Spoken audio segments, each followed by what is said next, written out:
데이터 없이 약물을 설계하고 결함적으로 예측할 수 있고 활성을 예측할 수 있는 시대가 열리는 거죠. AI는 이제 신약 개발 분야에 있어서 분명히 확실한 거는 이전에 못했던 일들을 가능하게 하고 있습니다. 그리고 특정 영역, 알파폴드 3처럼 혹은 뭐 약물을 설계하는 이런 분야에서는 정확도가 굉장히 높아졌습니다. 당연히 여기는 이제 비판적인 시야가 가진 사람도 있습니다. 예측 AI와 생성용 AI가 결합되면 어떤 일이 가능해질까? 이제 조금 더 이제 전망에 가까운 건데, 이 전망이라고 하면 너무 장밋빛 미래만 그럴 수 있을 것 같아서 제가 실제로 이제 최근에 소개된 논문들을 위주로 어떤 일이 현재 일어나고 있는지 제가 이제 제목에서 이제 정리한 게 이 디자인과 스크리닝을 스크래치로부터 할 수 있지 않겠냐. 소위 말하는 제로 투 원 이노베이션이 가능하지 않을까. 이런 생각을 이제 하고 있습니다. 그래서 컴플렉스 구조를 잘 예측할 수 있고 또 생성형 AI를 통해서 새로운 단백질이나 리간드 구조, 안티바디를 설계할 수 있다면 신약 개발에 굉장한 그 응용 잠재력을 보여줄 수 있지 않을까. 이제 첫 번째, 예를 들면 리간드와 뭐 어떤 리간드든 그다음 어떤 단백질이든 내가 그 구조가 PDB에 있든 없든 상관없이 그리고 뭐 변이가 일어나서 이 자연에 없는 형태의 어떤 단백질이든 어떤 형태의 단백질이든 리간드, 이미의 리간드와 단백질이 있으면 지금은 아주 정확하게 얘네들이 어떻게 결합하고 어느 정도로 결합하는지를 이제 예측할 수 있는 시대가 된 거죠. 이게 가능하다면 무엇을 할 수 있냐? 모든 휴먼 프로테인에 대해서 여러분들이 개발하고 있는 어떤 약물이 있다면 이것들이 어떻게 결합하는지를 알 수가 있는 거죠. 근데 그 전까지 이렇게 잘 하지 않았지만 지금 이게 가능하게 된 거죠. 이게 가능해지면 감히 예측컨대 이 사이드 이펙트를 이런 그 리간드가 오프 타겟과 인터랙션을 통해서 어떻게 이제 사이드 이펙트를 줄 것인지 해석할 수 있는 시대가 되지 않을까. 그리고 또 한 가지는 지금까지는 이제 리포지셔닝을 오믹스 기반, 주로 이제 오믹스 기반으로 이제 해왔다면 이런 일종의 이제 리더킹, 그 리버스 도킹이죠. 이미 개발하고 있는 약물이 있다면 얘네들이 또 내가 타겟하고 있는 단백질뿐만 아니라 또 다른 어떤 단백질을 잘 결합할까, 그리고 그 단백질이 또 어떤 질병에 타겟이 될 수 있을까, 이런 방식으로 이제 타겟 아이덴티피케이션이 가능해지지 않을까 싶습니다. 이게 하나의 이제 큰 변화가 되지 않을까 싶고요. 이제 또 한 가지는 그 알파폴드 3에서 보는 것처럼 이제 뉴 모달리티로 넘어가게 되는데, 또 한 가지 이제 중요한 사실 중에 하나는 지금 현재 만들어져 있는 알파폴드 3나 혹은 뭐 제가 앞으로 소개해드릴 모델 같은 경우에는 어떤 새로운 약물을 설계하거나 단백질을 설계하기 위해서 거기에 맞는 데이터가 필요한 게 아니냐. 데이터가 필요 없습니다. 추가적인 데이터가 없어도 현재의 정도의 예측 정확도를 보여주는 겁니다. 이런 걸 가지고 우리가 이제 높은 일반화 성능을 보여준다 라고 하는데, 그러니까 이제 언시인 타겟에 대해서 소위 말하는 그 first in class 타겟에 대해서 데이터 없이 약물을 설계하고 결함적으로 예측할 수 있고 활성을 예측할 수 있는 시대가 열리는 거죠. 그러니까 더 이상 새로운 데이터가 필요 없는 거죠. 이런 측면에서는. 그래서 이제 그 드노보 디자인이 활성 데이터 없이 가능한 시대로 가지 않을까라고 생각을 하고 있고, 이런 것들을 이제 제 개인적인 감상으로는 소위 말하는 데이터 사이언스와 우리가 얘기하는 그 피직스 기반의 사이언스, 이 두 개가 서로 연결되면서 그전에는 그 이전 방식의 어떤 과학으로는 우리가 바이오를 완전히 이해할 수 없었는데, 어떻게 되면 약간 슈퍼피셜하게 바이오 시스템을 이제 관찰하듯이 문제를 풀었는데, 이제 이걸 해석할 수 있는 시대, 수학을 이용한 해석할 수 있는 시대로 넘어가지 않을까라고 생각하고, 이게 곧 어떤 신약 개발의 특이점을 촉발하는 어떤 증거가 되지 않을까라고 생각하고 있습니다. 그래서 요걸 이제 요런 화두를 던지면서 조금씩 이제 살펴보면은 2022년에 이제 MIT에서 발표한 논문인데요. 여기서 했던 거는 이제 소위 딥러닝을 이용한 블라인드 도킹입니다. 여기서도 제가 앞서 좀 소개해드렸던 디퓨전 모델을 활용하게 되는데, 참고로 이제 여기 있는 저자들은 컴퓨터 사이언스를 전공한 사람들입니다. 이분들은 바이오 하는 사람들이 아닙니다. 그래서 여기 보시면은 이렇게 이제 단백질 구조가 있을 때 이건 이제 결정 구조를 씁니다. 이제 리간드를 어떤 공간상의 임의 위치에 갖다 놓으면은 이 영상에서 보여드리는 것처럼 얘가 블라인드로 어디다가 결합하는지를 예측해 주는 거죠. 그러니까 우리가 바이닝 사이트 정보를 모르더라도 얘가 어디에 붙는지를 예측할 수 있는 거죠. 이런 것들이 이제 가능해진 거고요. 그 다음에 이제 2024년 네이처 커뮤니케이션에 발표된 논문을 보면은 이제 드디어 인듀스 핏이 이제 가능합니다. 예를 들면 이제 A4 스트럭처에서 리간드가 결합되지 않은 구조인 거죠. 우리가 리간드를 결합시키면 실제로 이제 단백질 구조가 바뀌잖아요. 그래서 이제 홀로 구조로 바뀌는 어떤 인듀스 핏을 이제 딥러닝으로 모사를 할 수 있게 되고요. 여기서도 마찬가지로 디퓨전 모델을 활용하고, 보통은 이제 활성 데이터가 필요한 거잖아요. 타겟 단백질이 주어지면. 근데 활성 데이터는 많이 구하기 힘들죠. 그래서 이제 활성 데이터 없이 이걸 인공지능을 통해서 설계할 수 없나 하는 게 이제 하나의 고민인데, 이런 3차원 구조에서 포즈와 함께 동시에 바인딩을 잘 할 수 있는 새로운 약물을 설계할 수 있는 시대가 열린 거죠.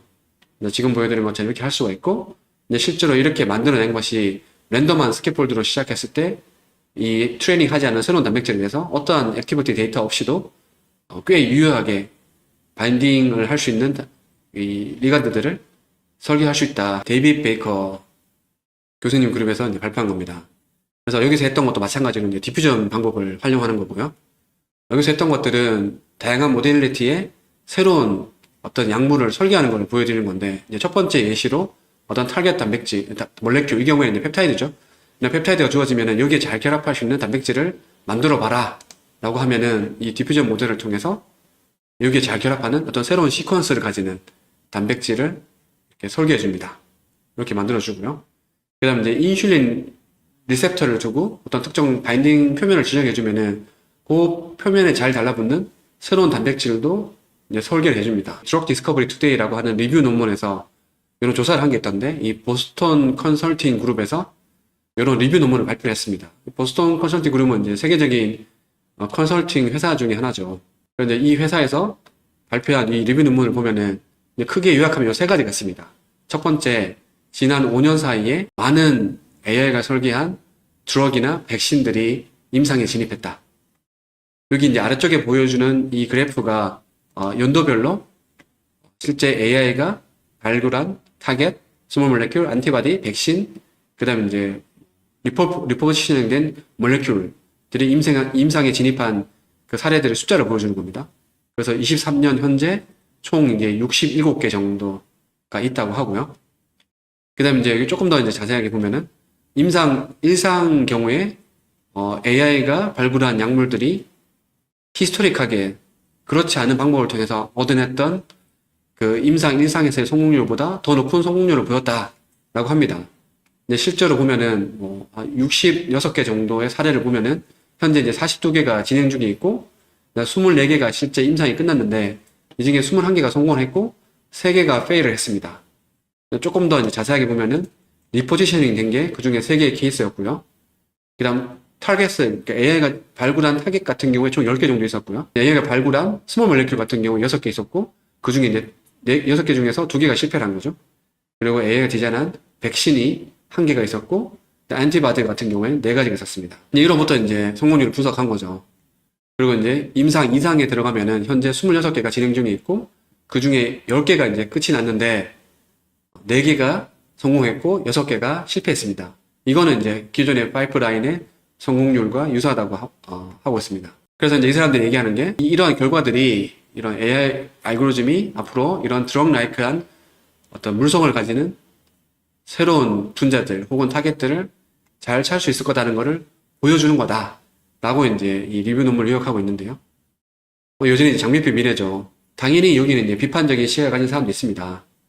여기 사이언스 블로그에 보면은 데렉 로이라고 하는 꽤 유명한 메디시널 케미스트죠. 지난 수십 년 동안 이제 많은 그 글로벌 빅파마에서 메디케이머를 활약했던 분인데, 이분이 그 사이언스 논문 홈페이지에 자기 인디펜던트한 어떤 블로그를 쓰고 있어요.